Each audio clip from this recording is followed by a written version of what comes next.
والصلاة والسلام على النبي الأكرم أما بعد فأعوذ بالله من الشيطان الرجيم بسم الله الرحمن الرحيم لقد خلقنا الإنسان في أحسن تقويم صدق الله العظيم.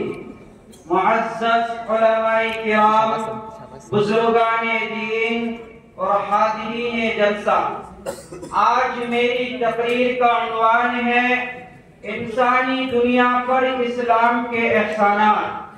میں اللہ سے صحیح کہنے کی توفیق مانگتے ہوئے سوال کروں کہ اے بار الہ، انسانوں پر اسلام کے کیا کیا احسانات ہیں؟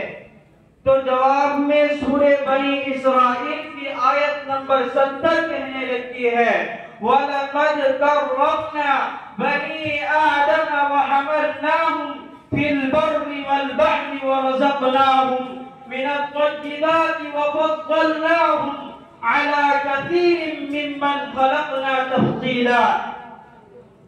کہ اپنے غالب حق بنی آدم کو معزز بنایا ہے اور اسے بہترین روزی دی ہے. سورہ 3 میں والتین والزیتون وطور سینین وہذا البلد الامین، یہ 4 طرح کی قسمیں کھانے کے بعد اللہ تبارک و تعالی نے فرمایا لقد خلقنا الانسان فی احسن تقویم، کہ ہم نے انسان کو صورت و سیرت کے اعتبار سے، صلاحیت و استعداد کے اعتبار سے، ہر اعتبار سے انسان کو افضل و ارفع، مکرم و اعلیٰ بنایا ہے. مذہب اسلام انسانیت نواز اور محسن مذہب ہے. اس مذہب نے ہر موڑ پر انسانیت پر بے شمار احسانات کیے ہیں، بے شمار احسانات کیے ہیں.